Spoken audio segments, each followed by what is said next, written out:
Hey everybody, I love 110 film, especially with the nicer high-end 110 film cameras like the Pentax 110 or the Minolta SLRs, but it's so expensive. On a square millimeter and on a per frame basis, it is the most expensive format. Wouldn't it be nice to make it cheaper, like a quarter of the cost? That's what this video is going to do. So we're going to start with this old 110 cassette that's never been opened, but it expired in the 80s. First, we're going to flex it. Now, this one right here is going to open way more easily than they usually do, but you flex it, and then the flexing will weaken the welds, the ultrasonic welds between the two pieces of the 110 cassette. This one is a little bit more stubborn, and this is how they usually behave. You want to hear some cracks as you flex it. You don't want to flex it so much that it breaks. And then you're going to start to try to tease apart the ultrasonic welds. This one's not going to cooperate, so I'm going to have to grab a razor and start pressing on the ultrasonic welds. Spoiler alert, with this cassette, it ended up breaking even with getting the welds teased apart a little bit with the razor, and sometimes that just happens. The Kodak cassettes are a lot harder to take apart than the lomography cassettes. So if you have some Lomo cassettes for their C41 or E6 films, what you do is, in a dark bag, of course, take them apart and then put the film inside of a dark bag, a dark plastic bag like sheet film comes in, or put it inside of a 35 millimeter Tupperware, I forget what they're called, and then wrap that in tin foil and let your lab know that you're sending them naked film inside of that holder, and they can still process it properly. They might charge you a little bit more. That's up to your lab, and you'll want to let them know beforehand that that's what you want to do. But that will allow you to save those lomography 110 cassettes to reuse.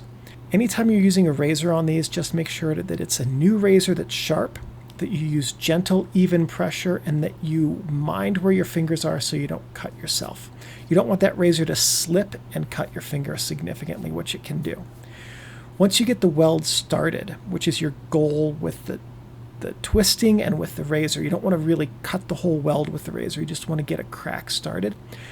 The weld will tease apart fairly easily, leaving you with this. Now you can see here, there's the take-up core with a little gear on it, and it's glued to the film backing paper. The backing paper is not attached to the 110 film at all.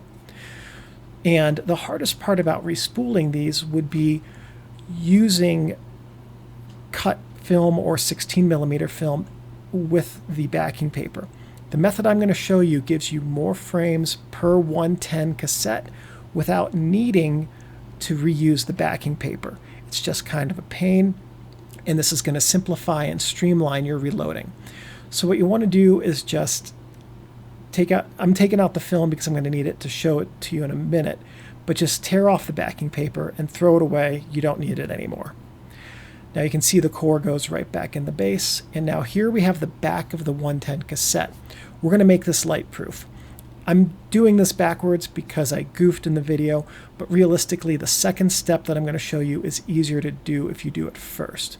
But this black gaffer's tape is going to replace the backing paper, and it's about at the same thickness. It should help keep the film properly aligned so that everything's in focus, although realistically with 110 film it's not as big a deal as with other formats. Next, we're going to take a small square of tin foil that's just slightly larger than the opening in the back of the cassette. We're going to put it on some tape, just like this, and then we're going to tape it so that the tin foil square covers the hole in the back of the cassette. That tinfoil square is going to make the cassette light proof so that we now don't get light leaks coming in through the back of the cassette, ruining all of our film, because we're not going to have that backing paper that protected the film with the way the format was originally designed. There we go, and that's what the back of the cassette should look like.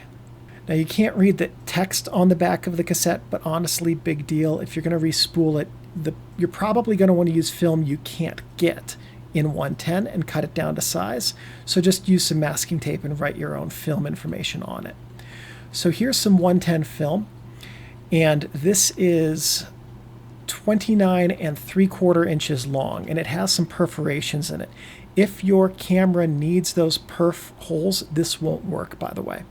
Now this film is 2 pieces of film taped together. It's 59.5 inches long. That's how long 2 rolls of 110 film are. Coincidentally, that's about the same length as a 24 frame roll of 35mm film. So if you take 35mm film and slit it down the center with a film slitter, and there's a link to an Etsy shop in the description that sells those. No affiliation with them. The guy just makes a great product. I have a couple of them. You can take a 24 exposure roll and slit it to the proper size of what we're going to be working with. 36 will fit, but you can't use the entire roll. It won't load all the way into the take-up area. But when you have your slit film, what you're going to do is just load it all into that receptacle area. Didn't quite do it perfectly there. And then pull out a little bit of a leader. That leader that I've just pulled out is too long because it's really fiddly. So before you put it in, you need to make sure that it's fairly tightly spooled up. Then once it's spooled up, let's try this again. We're going to put it into the film, the unused film area, and pull out a leader. That leader then is going to get taped to the take-up spool. And that's going to take the place of the connection that we had with the backing paper before. That's what that's supposed to look like. And now that's 2 lengths of 110 film, 59.5 inches of film. And now we're going to pull it across, tape it in. We know that this works because the backing paper is about the same thickness as 110 film, so putting in a double length of film works and will give you twice as many frames. That assumes that your camera can use that. If your camera requires the perforation holes to work, it cannot do this. If you use a Pentax 110 like I can, it will. It just doesn't stop advancing the film each frame like it does with a 110 cassette because it needs those perf holes to stop advancing the film. But the 110 cassette, the camera will advance the frame the proper spacing without the perf holes. You just have to remember that you've advanced it twice. That's all. So what you want to do is feed it so that the tape doesn't get caught on itself and that the film is lined up properly with the sides of the take-up spool. We're going to feed it into the take-up receptacle again. This is so fiddly. And then we're going to advance the film. Now it's working just a little bit until it started to... Oh my goodness. Just until it takes up, hold it in place, and now we're going to quickly put the back on. Remember, all of this has to be done in the dark. It's not exactly as easy as making it look, and I know I'm not making it look easy. Now you get the whole thing clipped into place, and while it's in the dark, just put a couple pieces of tape over the seams. Here we go. This doesn't have to be pretty, and it doesn't have to be perfect. And that's okay. Just got to be able to hold it so that it's going to be light tight until you get it into the light, and then you can redo the tape one side at a time if it doesn't look good or it looks like it's not going to be able to load in the film. There we go. And that is re-spooled for somewhere in the range of 48 to 50 frames per 110 film cassette. So let's take a close-up look here at a different 110 cassette, and I'm going to show you how to pry this open with a razor blade safely-ish, as safely as I ever can do anything. So what you want to do is cut it along that little weld seam. That's an ultrasonic weld right there. And that's what we're trying to get started with the break. Now this is a little paint scraper with a standard straight razor on it. I'm going to apply gentle pressure and then just rock it back and forth along that ultrasonic weld. Now in a perfect world, those welds just pop when you flex the 110 cassette enough, but sometimes they don't. And I think you could see there that the razor just with a little bit of pressure sunk right into the 110 cassette. There we go. And that's going to get it going. I'm going to make sure that this pops open and cut it a little bit more than I might need to get it to work. But there we go. Now we've got a little bit of an opening there, and we're going to try to coax it the rest of the way. This cassette really did not want to open up. But let's grab the razor again, and we will try to do some more prying on it. Once you get one side of it, then the other side generally falls in line pretty easily. You can see there I actually accidentally overslit the top. If you do that, you can still use this cassette because you're going to put tape over that area. It's still going to be light tight. There we go. That is what we want to see. And the razor just goes along the side, cutting open the weld. And now the other half should pop open. And no, it is not. It's not going to cooperate. Let's get the razor back and try the same thing over here. Gentle pressure, rocking back and forth. And you can see the razor starting to bulge the top as it works its way under. That's what you want to see. You don't want the razor cutting into the plastic, just cutting through the weld. And took a little bit of a chunk out of that, but that'll still be light tight because we're going to tape over that and it'll be inside of the camera. So we'll keep working. This cassette was just a pain. It did not want to cooperate. Ah, dang it. So, and with that, I might have just ruined it. Let's see if I can get this to pry apart. Oh, there we go. That's still going to be usable. So that's how we get them apart. Just remember, be gentle, use firm, even, gentle pressure, and be patient. Don't get mad at it, don't rush it, or else you'll end up ruining your 110 cassette. And the last thing we're going to see here is how to split 35mm film into 110 film. I don't want to get those 16mm Cinefilm perf holes on my frames. So this is a little film slitter that I bought. It cuts 35mm film right down the center. And that's 16mm wide in the center. 110 film is 17mm wide by spec, but that added ½ millimeter on each side doesn't contain any image data, so you're not losing any of your frame with a slitter that cuts to 16mm. So what we want to do is take a roll of 24 frame film, because this is the perfect size to run through the entirety of the 110 cassette. And that little leader right there is going to give us a little bit of ruined film that, if we load this correctly, can go at the end of the front end of the film, and that's the best place for it, or at the back end to give us a little bit of protection for the last few frames. So what you want to do is now watch these razors, because there's razors under there. They're a little bit sharp. At this point, what you want to do is make sure you're in a dark bathroom, a closet, someplace where there is no light, because we're going to pull the film out of the cassette. Just grab the leader and pull. And the razors are cutting this down to 16mm and giving us some nice little decorative pieces of perf hole as well. So just pull it the whole way. If you can do it all in one pull, that's ideal. Now you can see we've pulled it as far as we can. We're going to grab a pair of scissors and we're going to cut it off at the end of these slits. And get out of the way, out of the way. Okay, thank you. Now we have these two strips of film and the roll of the strip of 110 film. So at the front, the left perf holes didn't quite cut off, so I just cut that with the scissors as well. And now here you can see our perfect and beautifully cut 110 film.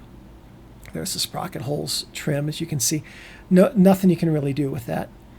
And there we go. That is, near as makes no difference, 60 inches long, or it's close enough to it. And if you want to use this to re-spool into your 110, this is the perfect length. So let's take a look at a Pentax 110 and talk a little bit about how the perforation holes work. Now, what I'm going to show you is that the perforation holes on the 110, at least the Pentax 110, only tell it when to stop each frame. Now here's how the film is lined up in the camera if it were inside of a cassette. So let's take a look inside, and you can see there's a little pinhole right there where my thumb is. That catches the perforation holes and tells the camera when the new frame has aligned so that it will stop advancing. But if you just advance the frame twice, it advances correctly and it reloads the shutter so you can, there we go, keep using it. You just have to remember not to advance more than twice, and then you're ready to go. And you can do this with the 110 or any other 110 film that loads up the same way. So now here's the roll of 110 we just loaded, and you just want to advance it a few times so that it's going to get past the part of the ruined film. Now I loaded the film in upside down with the perfs on the wrong side to demonstrate how this works. And you can see that oops, I did not advance it enough. There we go. That should work. It was working just a second ago. There we go. Now it's working. It just didn't like that at first. So take a picture, advance 1, advance 2, take a picture, advance 1, advance 2. Just remember not to advance past the whole way through the film because there's no perfs, so you just have to remember to stop yourself from continually advancing and going through your entire roll of film. Now if we take this out, we should be able to see here as a concept demonstration if it's actually working by opening the film cassette. Now what I'm going to do is pull it open, and there should be a decent amount of film in the take-up area and less in the film retaining area. So there you can see the perfs, by the way, we're upside down just as a concept demonstration. So let's get this 110 cassette open. And when I take this apart, what we should have is film, more film on the left side than we did before. And that's what we have. So it is taking it up properly, and the shutter is working properly. There you go. So you can take a ton of photos on a single 110 cassette using this technique. This should cut your film costs significantly because you won't be buying the 110 cassette each time, and you'll be able to use 35mm film, which is cheaper each time. And you'll be able to get twice as much film per reload than you would buying the 110. So roughly this is going to make your 110 costs drop by about 75%. So that's a pretty good way of doing it. There we go, and you can see just how long that is. That's a really, really long roll of film. Thank you for watching this video. Please give me a thumbs up. That lets me know that I'm on the right track producing content which is useful and helpful to you. If you have any questions or comments, please leave those in the comments section below.